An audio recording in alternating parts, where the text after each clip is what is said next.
بسم اللہ الرحمن الرحیم۔ مولانا روم رحمۃ اللہ علیہ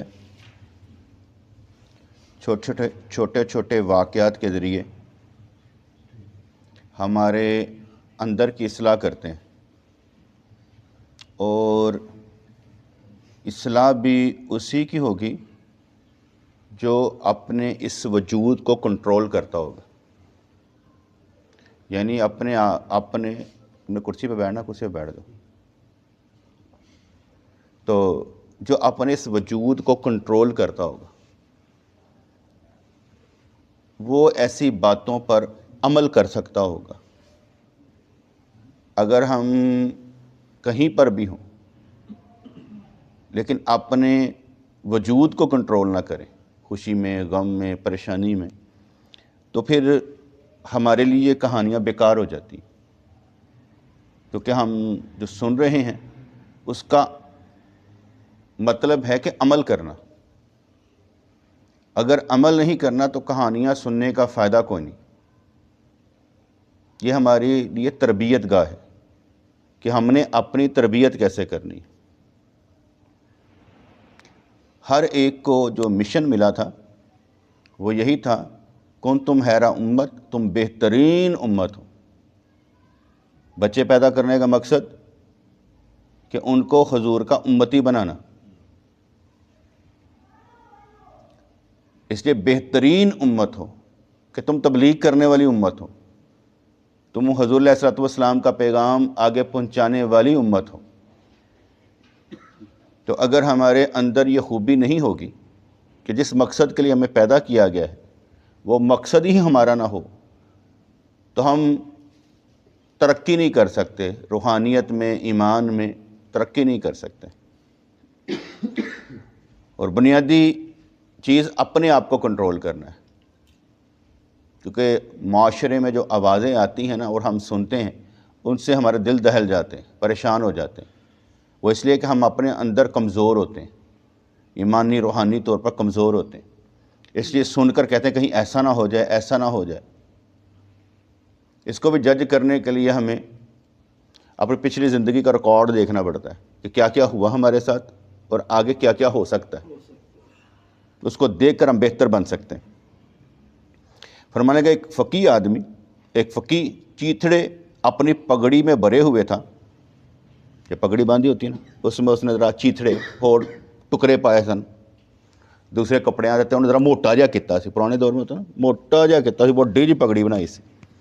ایک فقیہ چیتھڑے اپنی پگڑی میں بھرے ہوئے تھا تاکہ وہ بڑی نظر آئے، کیونکہ وہ مسجد میں ایک مجلس میں شامل ہونا چاہتا تھا۔ اس نے باہر سے پگڑی کو خوب بڑا کیا اور سجایا۔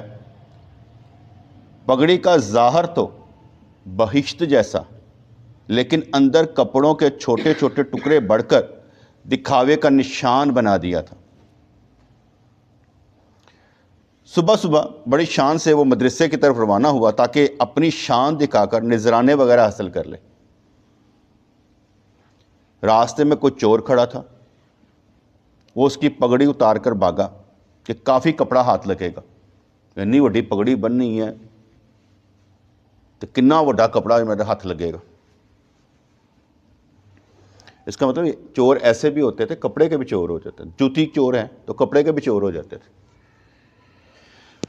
ایسا تو شاید ایک واقعہ میں نے پڑھا، ایک صحابی نماز میں آتے نہیں تھے، پوچھا آتے کیوں نہیں؟ کہا اس لیے نہیں آتا کہ ایک ہی کپڑا ہے، ایک سے میری بیوی نماز پڑھتی ہے پھر اسے میں پڑھتا ہوں۔ اگر یہ بات سمجھ میں نہ آئے تو واقعہ مشہور ہے، قرآن کی آیت مجھے بھول گئی، یاد ہو تو بتانا، کہ ایک یہودی عورت نے ایک مسلمان عورت سے کہا ہمارے حضرت موسیٰ علیہ الصلوۃ والسلام بڑے صحیح تھے۔ انہوں نے کہا ہمارے نبی بڑے صحیح۔ انہوں نے کیا تمہارے نبی کیسے صحیح؟ ان کے پاس کچھ نہ ہو تو اپنے تن کے کپڑے اتار کر دے دیتے۔ وہ آئی، سوال کیا، حضور نے اپنے تن کے کپڑے اتار کر بھی دے دی، لیکن اللہ کریم فرمایا محبوب ایسا نہ کیا کرو، کہ اپنے تن کے کپڑے اتار کر دے دیتے ہو. پھر صحابہ کرام نے آپ کو کپڑے دیے تو آپ نماز پڑھانے کے لیے آئے. یہ بھی تفسیر میں آتا ہے. تو اگر اس کی وہ صحابی کی بات ہے تو یہاں سرکار کی بات بھی سامنے آ جاتی ہے کہ وہاں پر جذبہ کچھ اور تھا. وہاں پر جذبہ صرف اور صرف ایمان کا تھا. جیسا قصہ مشہور ہے, ریفرنس میرے جو موجود نہیں, سمجھ میں نہیں ہے کہ کہاں سے ہوگا, کہ ایک کافر آیا, دیکھا کہ دو پہاڑوں کے درمیان بکریاں ہیں. کہنے لگا یہ کس کی ہیں؟ حضور نے فرمایا میری ہیں. کہا میں لے لوں؟ کہا ساری لے لو. وہ ساری لے کر اپنے جب گھر گیا نا, اپنے علاقے میں گیا, کہا میں اس نبی کا امتی بن کر آیا ہوں جس کو بھوک کی فکر نہیں ہے. وہ اپنے تن کے کپڑے کیا یہ ساری چیزیں دے دیتا ہے. جس سے اندازہ ہوا کہ حضور نے جو فرمایا اس کا عمل جو تھا, اس کا مقصد تھا کہ کسی کو دیکھ کر اس کے اندر کا کفر چھین لو. ہمارے یہاں پر آؤٹ اسکرٹس کے علاقے میں یہ جو چرچ والے ہیں, ننز وغیرہ, یہ آتی ہیں اور مسلمانوں کو گھی وغیرہ دیتی ہیں, کیونکہ ان کا دین تو ہے نہیں. وہ کہتے ہیں ان کی ہیلپ کرو, یہ عیسائیت کو اچھا سمجھیں گے. ہم لوگ ایسا نہیں کرتے, کیونکہ ہم جس خطے میں رہتے ہیں یہ خطہ ویسے کمزور ہے, غریب, اور غریبی کی کوئی لمٹ نہیں ہے. غریبی کی کوئی لمٹ نہیں ہے. میں کہتا ہوں ایک تو ہم غریب, دوسرے ایمان کے بھی غریب. ایک غریب ہو جاؤ, دوسرا نہ ہو. کہ ایمان کے غریب نہ ہو, ویسے غریب ہو جاؤ کوئی بات نہیں, ایمان کے غریب نہ ہو. ایمان وہ شے ہے کہ کس وقت کیا دے دے کچھ پتہ نہیں چلتا, کیونکہ ایمان کا تعلق اللہ سے ہے نا, اس لیے وہ کس وقت کیا دے دے کچھ پتہ نہیں چلتا. لیکن ہماری نظر اللہ پر ہو اور غریبی کو کہ ٹھیک ہے میں غریب ہوں, یہ کہنا ہی نہیں ہے میں غریب نہیں ہوں, کہو میں غریب ہوں. یہ کہنے کیا ضرورت ہے, یا پھڑا مارن کی ضرورت ہی کوئی نہیں, میں غریب ہوں بھائی, ہم اپنا بس گزارا کر لیتے ہیں, کوئی رولا نہیں ہے, اس میں کون سی بات ہے. لیکن میں کئی دفعہ نہیں کہتا یار یہ مجھے کس نے دیا, یہ مجھے, میں نے کہہ دیتا, میں بھی یہی بیٹھے بیٹھے کہہ دیتا ہوں, یہی بیٹھ کر بانٹ دیتا ہوں. مجھے کسی نے کچھ کہا ہے؟ کچھ نہیں کہا. شروع سے ہی آپ دیکھ رہے ہیں اس بات کو کہ میں نے کبھی چیز کو اپنے دل میں جگہ نہیں دی کہ میرے دل میں یہ بس ہے, بلکہ میں نے دوسروں کو پریفرنس دیا کہ یار لے جاؤ, کچھ نہیں ہوتا. کیونکہ میری کوشش تھی کہ مسلمان وہ جو اپنے لیے پسند کرے دوسروں کے لیے پسند کرے. تو میں نے کوشش کر کے اس پر عمل بھی کیا ہے. تو یہاں پر وہ کہتے ہیں کہ راستے میں کوئی چور کھڑا تھا, وہ اس کی پگڑی اتار کر بھاگا کہ کافی کپڑے ہاتھ لگے گا. فقیر نے اسے آواز دی, کیا بیٹا اسے پہلے کھول کر دیکھ تو لے, پھر لے جانا, یہ پگڑی میں نے تجھے بخش دی, یہ پگڑی میں نے تجھے بخش دی. جیسے میں نے پیچھے بتایا تھا کہ عمرہ کرتے ہوئے میرا 1.5 لاکھ روپیہ چور نے کاٹ لیا, جیب کٹ گئی میری. تو میں نے کہا یا اللہ میں نے لینا ہی نہیں ہے, یہ اسی کا, جہاں لگا لے جائز ہے, نہیں چاہیے. میں کل قیامت والے دن بھی نہیں پوچھوں گا. کیوں؟ اس لیے کہ میں کیوں پوچھوں گا. کسی کے لیے 1 روپیہ بڑا ہوتا ہے, کسی کے لیے 1.5 لاکھ بھی کہتا ہے یار چلا گیا نا, میرا نہیں ہے. اب جس جو لے گیا اس کو تو جائز قرار دوں, حلال سمجھ کے کھا لے, بچوں پہ لگا لے, جہاں مرضی لگا لے, کوئی نہیں فرق پڑتا. کیونکہ ہم اگر اس میں بھی کہوں چلو یار اتنے جا کے لے لیں گے, کٹتے پے گی, معافی دینا سیکھنا چاہیے نا. کیونکہ جب ہم بخشنا سیکھیں گے اللہ بھی ہمیں بخش دے گا. اگر ہمارے اندر صفت معاف کرنے کی نہیں ہوگی, بدلہ لینے کی ہوگی, تو اللہ بھی بدلہ لے گا.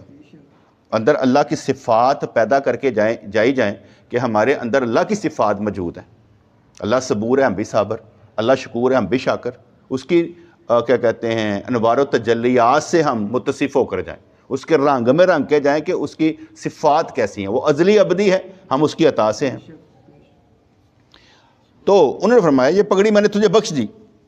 اس نے بھاگتے بھاگتے پگڑی کو کھولنا شروع کیا تو چیتھڑے بکھر گئے اور چھوٹا سا کپڑے کا ٹکڑا بچ گیا.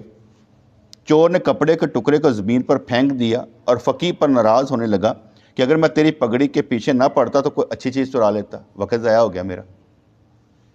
بڑی ایک سوچ دے رہے نا, چور کے ذریعے ہی سے سوچ دے رہی ہے, اس چیز کے پیچھے پڑو جو وقت تمہارا ضائع نہ کرے. تم کسی کی قدر و قیمت کو دیکھ کر جو ہے نا, یہ نہ سمجھو یار یہ چوری کر لوں. میں نے آگے بتایا کہ میں اپنے آفیسر کے ساتھ بیٹھا ہوا تھا, تو باہر سٹرائک ہو رہی تھی, تنخواہیں بڑھائی جائیں. اس نے کہا رضوان تم تنخواہیں بڑھانے کی سٹرائک میں حصہ نہیں لیتے. میں کہ سر میرا ایک نا موٹو ہے، میرا یہ کہنا ہے کہ جب تک جیب میں پیسے ہیں رولا نہیں پانا، یہ تو مکن کے بڑا رولا پاؤں گا۔ تو پھر میں کہا مک دے ہی نہیں، یہ بات ہوگی 2012-13 کی بات ہوگی، ٹھیک ہے، میں کہا مک دے ہی نہیں۔ دوسری بات میں نے اسے کہی، میں کہا میں اپنے پیر مرشد رحمۃ اللہ کے پاس بیٹھا ہوتا تھا نا، تو آپ سب سے ہنس ہنس کر باتیں کرتے، محبت کرتے، کسی کو کوئی چیز دے دیتے، میں کبھی نہیں سوچتا تھا یہ ان سے محبت کرتے ہیں، میں صرف سمجھتا تھا یہ مجھ سے ہی محبت کرتے ہیں، جس کو مرضی جو مرضی دے دیں، محبت مجھ سے ہے۔ اب آپ اس سے اندازہ لگائیں، اللہ کریم دنیا میں کسی کو مال دے، گاڑی دے، BMW دے، فلانی چیز دے، فلانی چیز دے، فلانی چیز دے، فلانی چیز دے، میں نے کیا سمجھنا ہے؟ محبت مجھ سے اللہ کرتا ہے، جس کو جو مرضی دے دے، مجھے کوئی پرابلم نہیں۔ جس کے پاس جو کچھ ہے وہ اس پر نظر رکھے، میری نظر اللہ پر ہونی چاہیے۔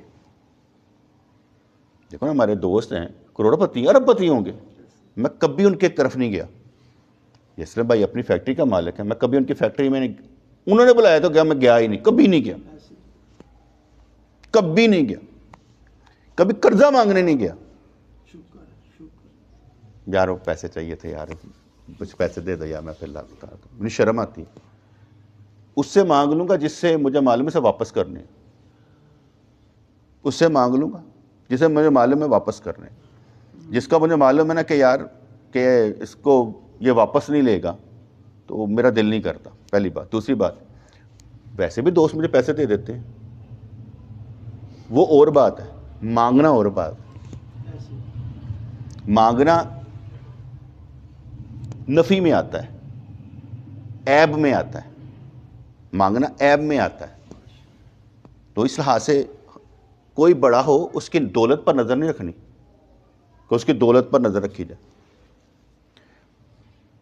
میرا ایک دوست تھا، دنیاوی دوست تھا، وہ ان کے گھر آیا، اسلم بھائی کی فیکٹری میں آیا، بعد میں مجھ سے ملا، کہنے لگا بڑا امیر آدمی، بڑا تیرے کام آئے گا۔ اس کی نظر کس پر ہے؟ دولت پر۔ وہ یہ سمجھتے ہیں کہ میرا ذہن اس طرح کا ہے، مجھے کہنے لگا جج سے وکیل سے بنا کے رکھا کرو، کل کام آئیں گے۔ میں نے کہا یقین مان، جب بھی کوئی مسئلہ یا کام پڑا نا، کوئی آتا ہے مدد کرتا ہے چلا جاتا ہے، میرا کام ہو جاتا ہے۔ ایسا کبھی نہیں ہوا کہ میرا کام رکا ہو۔ 57 سال کی عمر میں تو رکا نہیں ہے، جو میرے کام تھے ہوتے چلے گئے۔ تو مجھے کیا ضرورت ہے کسی سے تعلق بنانے کے لیے؟ اس لیے کہ میں اس سے مطلب لوں گا۔ اور یاد رکھیے جس سے آپ مطلب کی محبت کریں گے وہ بھی آپ سے مطلب رکھے گا، وہ بھی آپ کو استعمال کرے گا، یہ یاد رکھیے گا۔ کیونکہ غرض کی محبت میں غرض مرواتی ہے، خود غرضی آ جاتی نا، بے غرض محبت اللہ واسطے ہوتی۔ تو اس نے پگڑی کھولنا شروع کیا، کہا کہ میں نے ناحق وقت ضائع کیا، اگر میں تیری پگڑی کے پیچھے نہ پڑتا تو کوئی اچھی چیز چرا لیتا، یہ تو نے کیا فریب کیا ہے؟ فقی بولا ٹھیک ہے، ابتدا میں تجھے دھوکہ لگا، لیکن آخر میں تو میں نے تجھے سمجھا دیا تھا۔ شروع میں تو دوڑ لگا کے نکل گیا، میں نے تجھے سمجھا دیا تھا کہ نہ لے، یہ دنیا بھی اول مکر کرتی ہے لیکن آخر میں اپنے عیب ظاہر کر دیتی۔ کتنے آرام سے انہوں نے سمجھایا، اول یہ مکر کرتی ہے دنیا، اور پھر اپنا عیب بعد میں ظاہر کرتی ہے، اور جب ہم اس تک پہنچتے ہیں ہمارا وقت بہت ضائع ہو گیا ہوتا ہے۔ ہم یہ سمجھ رہے ہوتے ہیں کہ ہمارے ساتھ ہے، نہیں۔ میں سمجھتا ہوں کہ ہمارے اس دور میں بے حسی تو ہے ہی ہے، احساس محرومی جان نہیں چھوڑتا۔ احساس محرومی سمجھتے ہیں کیا ہوتا ہے؟ احساس محرومی یوسف، احساس محرومی کیا ہوتا ہے؟ عمر، احساس محرومی کیا ہوتا ہے؟ اپنے آپ کو اکیلا سمجھنا کہ میرے ساتھ کوئی نہیں۔ احساس محرومی، میرے پاس کچھ نہیں ہے، میرے ساتھ کوئی نہیں ہے۔ احساس محرومی، میرا باپ مر گیا ہے۔ احساس محرومی، جائیداد کوئی نہیں ہے۔ احساس محرومی، یہ ختم نہ ہو جائے۔ یعنی ہر لحاظ سے ہم احساس محرومی کا شکار، اللہ ماشاء اللہ میرے نزدیک 99% لوگ اسی احساس محرومی میں ہیں۔ میں ایک مثال دیتا ہوں، ایک بندہ محنت مزدوری کرتے کرتے کرتے کرتے اربوں پتی بن جاتا ہے نا بیٹے، اس کا احساس محرومی یہ ہوگا، میرے نزدیک یہ ہوگا، وہ کہے گا میں کسی اچھے گھر میں پیدا نہیں ہوا یار، کیونکہ اس کی پہچان وہ ہے بنیاد، پیسہ نہیں تھا۔ اگر کوئی آ کر رشتہ بھی کرنا چاہے گا، اچھا کی کر دے سو، کی کر دے سو وڈے کی کر دے سن بنیاد سے اٹھائیں گے اس سے احساس محرومی رہے گا اس کو. ایک عورت رشتہ دیکھنے گئی اپنی بیٹی کے لیے. انہوں نے اتنا پوچھا کہ آپ کی بیٹی اسکول میں سے کون سے پڑھی ہے؟ انہوں نے بتایا شاد باغ اسکول ہے وہاں سے پڑھی ہے. جب اس نے یہ جواب سنا نا اس نے رشتہ توڑ دیا. میں نہیں لینا تم یہاں کرنا نہیں رشتہ. اب سمجھے درمیان میں کیا ہوا ہوگا کہ اس نے جب کہا نا کہ شاید باغ اسکول ہے کوئی, انہوں نے کہا یہ لوگ اگر ایسے ہیں تو آگے کیا ہوگا. یہ یہاں ٹینشن موجود ہے, ہمارے معاشرے کی ٹینشن ہے, ہمیں سمجھ نہیں ہے. احساس محرومی ہے نا بیٹے, احساس محرومی جان ہی نہیں چھوڑتی. کون تم حیرہ امت تو بننا بڑی بات کی بات ہے, اپنے اندر سے احساس محرومی کہ میری جائیداد میرا اللہ ہے, میری جائیداد میرے اللہ کے وعدے ہیں. جیسے میں نے آگے کل بھی جمعے میں کہا تھا نا, میں کہا لوگ اور میں نے عشق ہو گیا کڑی نہ, اور میں نے عشق کے لیے اللہ نے نبی دیا ہے, اس سے کرو. عشق کے لیے اللہ نے اپنا محبوب دیا, اس سے کرو. کون سے عشق کی بات کرتے ہو؟ جس کو عشق کے لیے اللہ اور اس کا رسول ملے اسے کیا ہے کہ یہ اس دنیاوی عشق میں مبتلا ہوگا, وہ تو پھنسے گا. اللہ نے ہر چیز ہماری ضرورت کے لیے بنائی ہے, اور ضرورت کا بھی مقصد بتایا کہ اس کا مقصد یہ ہے. ایسا نہیں کہ اللہ تبارک و تعالیٰ نے ہمارے جسمانی ایمانی روحانی معاملات کے لیے رستے نہیں بنائے, سارے بنائے ہوئے. پتہ ہے کون سی چیز کا کھانا اس کی ضرورت ہے, وہ ضرورت پوری کرنی بھی ہے, معاشرے میں بنایا ہوا. دیکھیں آپ شادی کرتے کس لیے کرتے ہیں؟ ایمان بچانے کے لیے, بچے لینے کے لیے, بس دو ہی چیزیں اور کچھ نہیں. اور بچے بھی کے ذریعے اس لیے کہ سرکار کی امتی بنانا ہے. یہ نہیں کہ لوکی کی کہن گے, لوکی کا کہنا کم بن گیا, پھر لوکاں دے کہنا پھر بڑا کچھ ہوتا جائے. لوگوں نے چھڑ دیو. مجھے کوئی کہنا تینوں کچھ کہے گا, میں کیا مینوں پہلے کی کچھ کہے گا, میں کی کہاں گا وہ سنو تسی. مینوں یہ ڈر نہیں مینوں کوئی کچھ کہے گا, مینوں یہ مسئلہ ہے کہ میں کی سمجھانا ہے, آگے میں نے کیا جواب دینا. پرابلم یہ ہے مجھے کیا کسی نے کہنا, میں دو ہاتھ آگے ہوں اور بات کر لوں گا, کون سی بات ہے. تو اس لیے انہوں نے کہا کہ یہ دنیا مکر کا نام ہے, بڑے فساد برپا ہے, اور اس مکر میں سے جب بندہ نکلتا ہے نا تو اگر تو اس نے اپنا دامن اس دنیا سے آلودہ نہ کیا ہو تو بڑے اچھے طریقے سے نکل جاتا ہے. اور بعد میں کہتے ہیں یار تانوں کی ہے, تسی کیوں نہیں نکل دے. اچھا یہ بھی ایک بڑا سیاپا ہے, ایک بڑا سیاپا ہے کہ اگر میں کسی کو کہوں نا تم نے اس طرح بن کے دکھانا ہے, وہ کہتا تسی ہو میں ہوں. پھر میں بڑا سوچتا ہوں کہ مجھے کرنا کیا چاہیے. مینوں ان لیول تے آ کے رہنا چاہیے, مجھے ان کے لیول پر آ کر بات کرنی چاہیے. اگر میں مشعل راہ نہیں ہوں تو پھر لیول کیسے آؤں گا نیچے. مجھے ایسے محسوس ہونا شروع ہو جاتا ہے شاید میں متکبر ہوں, تکبر کرنے والا ہوں. شاید میں کہتا ہوں کہ یار کیوں نہیں کرتے, جو تسی کر سکتے ہو اسی نہیں کر سکتے. بھئی میں مانتا ہوں ابیلٹی ہر ایک کے پاس نہیں ہے, لیکن میں کہہ اس لیے رہا ہوں کہ اللہ قابل بنانے والا ہے. جب وہ بنانے والا ہے اس لیے کہہ رہا ہوں, یہ نہیں کہہ رہا کہ تم میرے مقابل پر آگے کھڑے ہو جاؤ گے. میں یہ کہہ رہا ہوں اللہ قابل بنانے والا ہے, تو نہ کر. جیسے میں نے آگے بتایا کہ ہمارے پیر مشرف فرماتے کہ میں تمہیں وقت کا کتب بنانے لگا ہوں, انہیں کہانی ہو پات دی. میں تو گل کہتے تھے تینوں بنانا چاہنا اور تیرے دماغ وچ کچھ اور چلتا پہ, تو ہاں تے کردا بنانا تے میں سی, تو بن سکتا ہے. ہم لوگ جب بات کرے تو اگلا کہتے نہیں یار اے نہیں ہو سکتا. ٹھیک ہے, ہر ایک اپنی اپنی. میں یہ سمجھتا ہوں کہ اگر چیز پڑی ہوئی ہے نا, مجھے پتہ میں نہیں یہ حاصل نہیں کر سکتا, لیکن میں کوشش ضرور کروں گا. میری عادت میں شامل ہے کہ یار میں نہیں حاصل کر سکتا, لیکن میں زور لگاؤں گا کہ یار کر کے کیوں نہیں دکھایا جا سکتا. زور لانے کوئی حرج نہیں, اور لوگوں واسطے نہیں لانی. یہ کہنا کہ اللہ تعالیٰ چاہے تو قابل بنا دے گا, قبول کر لے گا, اس لیے زور لگانے میں کوئی حرج نہیں. وقت کا ضیاع کوئی نہیں ہے. جیسے ہم پری پلانڈ ہو کر کام کرتے ہیں نا کہ یار میں نے اس طرح سے کام کرنا ہے, ڈیلی بیسس پر کوئی نہ کوئی نقطہ نکالتے ہیں کہ یار میں نے یہ کام کرنا ہے, کس طریقے سے کرنا ہے. ٹھیک ہے, تو میں اس چیز کو مد نظر رکھتا ہوں کہ سارے کر سکتے ہیں. آج کچھ بھی نہیں ہے. جب میں اپنے پیر مرشد کے پاس گیا تھا تو مجھے معلوم ہی نہیں تھا میں یہاں پر درس دیا کروں گا, میں یہ مرکز بنا لوں گا. مجھے معلوم ہی نہیں تھا کہ میں ایسے کام کر لوں گا. میں تحریر لکھنا شروع کر دوں گا. تقریر بھی اپنی جگہ رہی, تحریر اپنی جگہ رہی کہ میں تحریر لکھنا شروع کر دوں گا. لوگ مجھ سے تحریری طور پر فیض لیں گے, مجھے یہ معلوم ہی نہیں تھا. بعض اوقات ہم کوئی پوسٹ بوسٹ نہیں کرتے, لیکن وہ 60-70 ہزار لوگوں کو دکھائی جاتی ہے, جو یہاں پر بندہ 60-70 ہزار نہیں آ سکتا. یعنی اتنی وہ ہوتی, چلتے چلتے چلتے اتنی دور تک پہنچ جاتی ہے, کیونکہ وہ لوگوں کو اسٹرائک کر رہی ہوتی نا. ان کے دماغوں کہتے ہیں یار اس نے بہت اچھا ویو دیا ہے, اس نے کنٹراڈکشن دے کے نا کام کمال کیا, ٹھیک ہے نا. تو وہ اتنی دور خود بخود ہی چلی جاتی. اور میرا مقصد کیا ہوتا ہے؟ شعور دینا. صرف عوام کو شعور اور عقل دو, آگے وہ خود ہی نکل جائے گی. اس کو نقطہ پکڑاؤ, بڑی شاطر ہے, بڑی تیز ہے یہ عوام, ایسی کوئی بات نہیں ہے. اگر کرنے پر آئے گی تو بہت کچھ کر لے گی. دیکھو اقلیت میں نا قادیانی ڈٹ کے کام کرتے ہیں, اقلیت میں شیعہ ڈٹ کے کام کرتے ہیں. ہم زیادہ ہیں, کرتے نہیں ہیں, آپس میں لڑتے ہیں. آپس میں نہیں الجھنا, دوسروں کے ساتھ الجھنا ہے کہ ہم بتائیں کہ اہل سنت ہوتے کون ہیں, ٹھیک ہے نا. تو اس لحاظ سے آپ اہل سنت, اصل اہل سنت, بریلوی اہل سنت, اصل اہل سنت, بریلوی کو درمیان سے نکال دیں, اہل سنت ہم ہی ہیں الحمدللہ. تو فرمانے لگے دنیا عالم کون و فساد ہے, اس میں بناؤ بھی ہے اور بگاڑ بھی ہے. اس میں کوئی چیز بنتی ہے اور بگڑتی بھی ہے. بناؤ فریب دیتا ہے تو بگاڑ اس کا عیب ظاہر کر دیتا ہے. کتنے شاندار بات اس نے کی ہے کہ دنیا عالم کون و فساد ہے, اس میں بناؤ بھی ہے اور بگاڑ بھی ہے. بناؤ فریب دیتا ہے.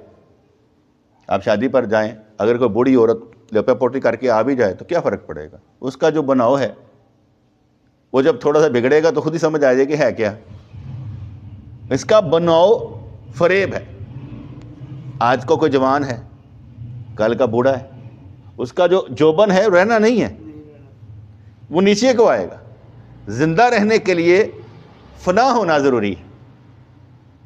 زندہ رہنے کے لیے فنا ہونا ضروری ہے کہ جس کو موت نہیں بقا ہے.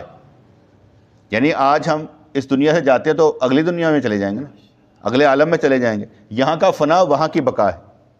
بندہ مرتا نہیں, فنا سے بقا کی طرف چلا جاتا ہے, وہاں بھی کی زندگی پا لیتا ہے.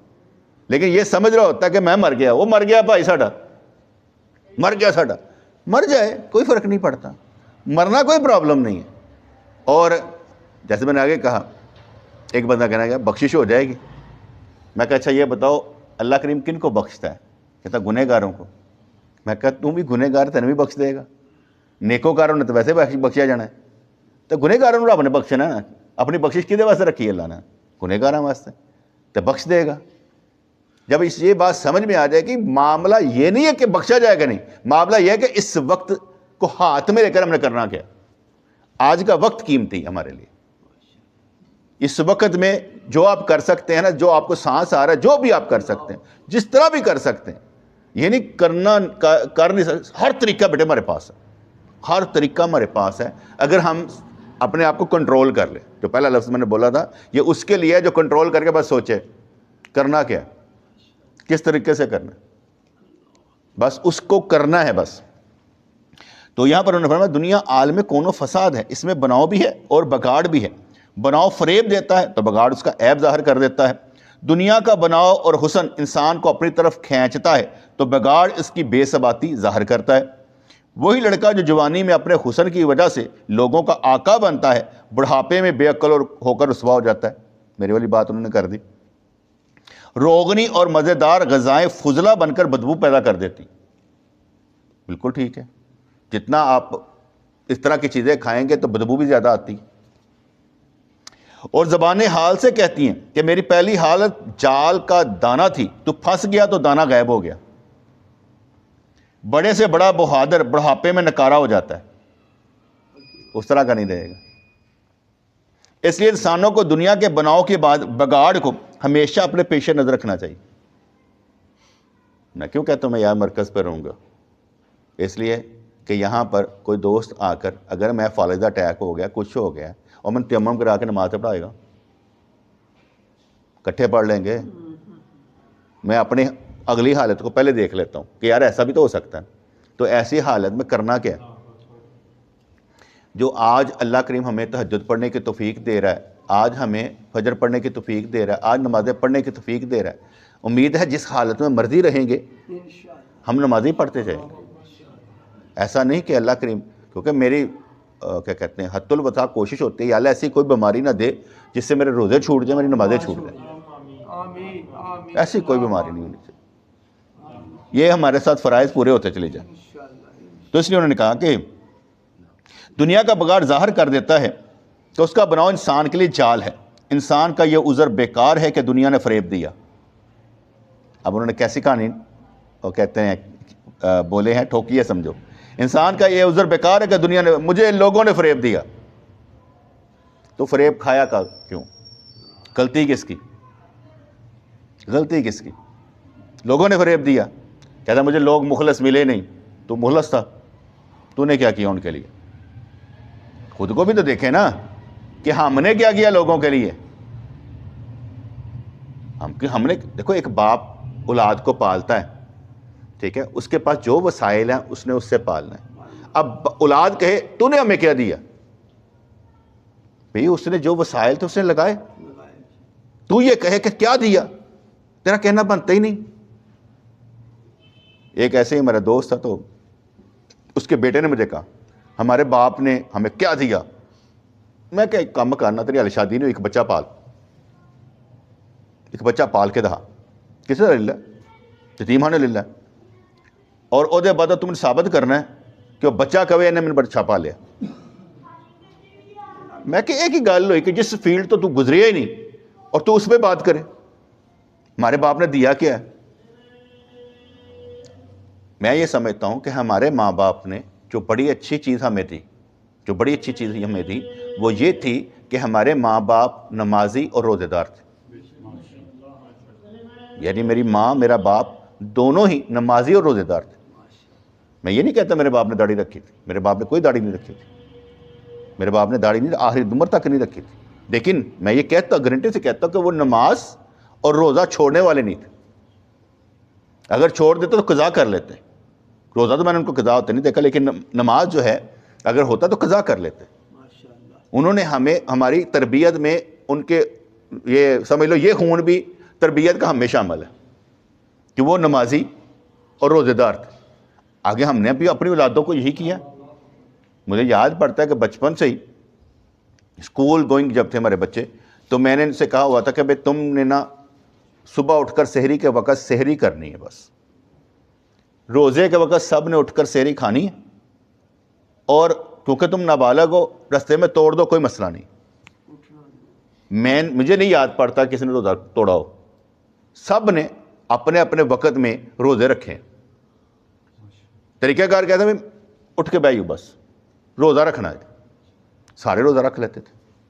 اب ہم نے اپنی اولادوں کو بھی یہی دیا, آگے ٹرانسفر کیا کہ بھئی یار یہ چیز ایسے ہے, ٹھیک ہے. آگے انہوں نے بھی ٹرانسفر کر کے دکھانا ہے کہ بھئی ہم, کیونکہ ہم جاگیں گے تو اگلا کہے گا نا جاگدا ہے. اگر ہم سوئے رہیں تو پھر مجھے یاد پڑتا ہے ایک دم میں آ رہا تھا اپنے پیرومرشد کے پاس سے آ رہا تھا, بڑی پرانی بات. تو میں کوئی فجر کے لیے لیٹ ہو رہا تھا, تو ایک دوست نے بات کی, پیر آپ ستا ہے, دوسرے نے کی دینا ہے. اس کی بات ٹھیک تھی, میں بھی تھکا ہوا ہوں گا, یہ نہیں کہ میری نماز قضا ہوئی, لیکن جب اس نے بات کی تو میں کہا اس کی بات کرنا بنتا ہے. اس کی جو سمجھ میں آیا اس نے کہہ دیا, ٹھیک ہے. لیکن آہستہ آہستہ میں نے اس کا اینگل بدلا کہ کوئی بات نہیں, آج ہے کل نہیں ہوگا, کچھ نہیں ہوتا. آہستہ آہستہ ہم اینگل بدلنے والے کہ تو نے جو بات کی میں نے کبھی اسے کہا ہی نہیں کہ تم نے یہ بات کہی تھی, کوئی مسئلہ نہیں. تو فرمانے کہ انسان کا یہ عذر بیکار ہے کہ دنیا نے فریب دیا. دنیا نے فریب دیا کیونکہ تمام اجزائے عالم کا یہی حال ہے کہ ان کی ابتدا بناؤ ہے اور انجام بگاڑ پر ہے. دنیا کے انجام پر جو نظر رکھے گا وہ نیک بخت ہے. دنیا کی بنیاد پر جو نظر رکھے گا وہ نیک بخت ہے. ہر چیز کے آغاز اور انجام کو دیکھ لیں, ہر چیز کے آغاز اور انجام کو دیکھ لیں کہ بھئی کیا شروع کیسے ہوا تھا, اینڈ کیسے ہونا ہے, شروع کیسے ہوا تھا, اینڈ کیسے ہونا ہے. شیطان کی طرح یہ نہ کر کہ کچھ دیکھ لو کچھ نہ دیکھے، کیونکہ ہم وہ کیا کہتے ہیں لیبر انڈر ڈیلوژن، دھوکے کی ٹٹی جسے کہتے ہیں کہ ایویں وہم وچ مبتلا نہیں ہوئے گا، ساڈے نال نہیں ہوئے گا، باقیاں نہ ہوندا پیا، نہیں بیٹے ہم سے بھی کچھ نہ کچھ ہو سکتا ہے، یہ نہیں کہ نہیں ہو سکتا۔ تو اس لیے کہا گیا کہ شیطان کی طرح یہ نہ کر کہ کچھ دیکھ لو کچھ نہ دیکھے۔ اس نے حضرت آدم علیہ السلام کا ایک جز دیکھا اور دوسرے پر نظر نہ کی، جسم کو دیکھا روح کو نہ دیکھا۔ مردوں کو عورتوں پر فضیلت ان کی عاقبت بینی کی وجہ سے، کہ عاقبت کو بہتر دیکھتے ہیں۔ اگر طاقت کی وجہ سے ہو تو انسان سے شیر اور ہاتھی افضل ہونے چاہیے۔ کہتے ہیں اگر مرد کو جو فضیلت حاصل ہے عورتوں کی، وہ نہ عاقبت اندیش نہیں ہوتا، وہ عورتوں کے پیچھے نہیں لگتا، وہ شریعت کے پیچھے لگتا ہے، وہ شریعت کے پیچھے لگتا ہے۔ نہ عاقبت اندیش جو ہوتا ہے وہ عورت کے پیچھے لگتا ہے، اور جو فضیلت حاصل ہے وہ اپنی عاقبت کو بہتر بناتا ہے، کیونکہ ہم نے سکھانا ہے، ہم نے سکھانا ہے۔ میں ایک مثال دیتا ہوں، ٹوٹل بچپن سے لے کر اب تک آپ سب نے مجھے سکھایا کہ میں نے آپ کو سکھایا، کہیں پر بھی میری اولادوں نے مجھ سے سیکھا، ٹھیک ہے، تو میں نے سکھایا کہ آپ نے مجھے سکھایا۔ اب جو آپ نے سیکھا وہی آگے سکھائیں گے نا، کیونکہ جو اندر آپ کے وہی آپ نے آگے پھیلانا ہے، یہ بات یاد رکھیے گا۔ اگر آپ ایک بات بھی سن کر چلے گئے نا، ابھی وہ ناصر تھا تو مجھے کہنے لگا، وہ مارکیٹ سے ایک بندہ آیا، وہ اپنے پتر نو کہنے لگا تو لگ پتا جائے گا جدو میں مر جاواں گا۔ میں کہا نہیں انج نہیں کہیدا، ساڈے وڈے کہندے نے اے بد دعا ہوندی ہے۔ ہم یہ کیوں کہیں کہ جب مر جائیں گے لگ پتا جائے گا، ہم یہ کہیں گے بیٹا میں مر بھی جاواں گا، اللہ تمہیں سکھا چ رکھے گا۔ کیسی بات ہے، ہم بد دعا دینے والے کیوں بنے؟ ہم وہ کیوں نہ کہیں کہ سکھ میں رہے۔ ٹھیک ہے، ہمارے ابو تھے نا، تو میں نے آگے بتایا کہ جب زندہ تھے نا تو کہتے ہوتے تھے میرے بچوں کو کہنا کرنا انہیں کہ میں مر جاواں گا نا تو تسی میری قبر تے آنا، میں باہر نکل کے تمہیں ملاں گا۔ جب فوت ہو گئے نا تو میری بیٹی نے کہا ابو وہ دادا ابو تو کہتے تھے کہ میں باہر نکل کے ملوں گا۔ میں کہا پتر کوئی نہیں ملتا، ٹھیک ہے، تو میں اپنے بچوں کو یہ کہتا ہوں میں مر گیا نا تمہیں بڑا مس کراں گا، ذرا الٹا کر دیو۔ میں کل تو کہاں کہ میرے بچے مینوں ترسن، ایسے کہاں گے انہوں کری ایہو جی نوبت ہی نہ آئے، تو ہمیشہ اچھے رہن۔ اسی انہوں نے جس طرح نازا نہ پالیا تو وہ اگے بھی نازا نہیں پالن، اللہ تعالیٰ نے پالن والا ہے، یہ کہڑی گل ہے؟ ایسے مرد وہ عمر دے ولیمے دے بھی کیا سی یار خاندان ہے خیال رکھنا جے ایک دوجے دا، ادو بھی ایسے مارے کیا سی بلا کے دوستوں کہ بھئی دیکھ لینا اے خاندان ہے، اے تہاڈا خیال رکھے تسی دا خیال رکھنا۔ وہ اس لیے تھا کہ ایک کنیکشن جوڑ دیا جائے نا، جو سکھایا نبی نے جس طریقے سے سکھایا اس طریقے سے آگے سکھانا ہے۔ اب ہم جب اپنی اولادوں کو بھی اس طرح سکھائیں گے تو پھر کیا ہوگا، آگے سیکھنے والے بن جائیں گے۔ ابھی وقت ہمارے ہاتھ میں ہے نا، گیا تو نہیں ہے۔ اگر کل کا سورج دیکھنا باقی ہے میرے لیے تو اس کا مطلب ہے زندگی باقی ہے، کچھ نہ کچھ نیکی کرنی باقی ہے، کوئی بات نہیں ہے۔ تو یہ دیکھیں کتنے چھوٹے چھوٹے لفظوں میں کتنی جان پیدا کر دیتے ہیں۔ ایک سوچ دے کر آگے تو آپ جتنا مرضی پھیلاتے چلے جائیں، کوالٹی آپ کے اندر پیدا ہونی چاہیے، اور انسان کی کوالٹی کا آہستہ آہستہ پتہ چلتا ہے کہ اس کے اندر پیدا ہوئی ہے یا نہیں ہوئی ہے کہ نہیں ہوئی ہے، آہستہ آہستہ پتہ چلتا ہے کہ اب یہ کس مقام پر ہے۔ ہم یہ نہیں کہہ سکتے یار یہ کل ایسے تھا اب بدلا نہیں ہے، بدل گیا ہوگا، آگے بڑھ بھی گیا ہوگا۔ اس لیے جب ہمیں اللہ تعالیٰ آزمائش میں سے گزارتا ہے نا تو وہ اس لیے نہیں ہوتا کہ اس نے ہمیں پھنسانا ہوتا ہے، اس لیے ہوتا ہے کہ تیرے اندر کے جو صلاحیت ہے وہ ابھر کے باہر آئے، اس لیے وہ آزمائش میں سے گزارا جاتا ہے کہ تیری اندر کی صلاحیت جو ہم نے دی ہے وہ نکال باہر، اگر نہیں نکالے گا پھر پھنسائے گا، نکال باہر۔ جب تک آپ کی وہ کیا کہتے ہیں جو اللہ تعالیٰ نے صلاحیت دی ہے وہ باہر نہیں نکلے گی تو اسی آزمائش پہ رہو گے، کیونکہ اس نے تمہیں پیدا اس لیے کیا کہ جو میں تہاڈے اندر واڑیا نا باہر کڈو۔ اور سب سے بہترین چیز جو ہے نا ہماری روح ہے اندر کی، جو جس نے سمجھنے اللہ تعالیٰ کی بات سنی ہوئی ہے کہ دنیا میں جا کے تو میرا ہی رہے گا، کہ بھائی بدل جاؤ گے، مینوں رب مان لو گے، بس یہی زندگی کا اصل ہے، حقیقت ہے کہ ہم نے اللہ کو ماننا ہے۔ بسم اللہ الرحمن الرحیم۔ ربنا آتنا فی الدنیا حسنۃ وفی الآخرۃ حسنۃ وقنا عذاب النار ربنا آتنا فی الدنیا حسنۃ وفی الآخرۃ حسنۃ وقنا عذاب النار یا اللہ یا رحمان ثبتنا علی الایمان آمین برحمتک یا ارحم الراحمین.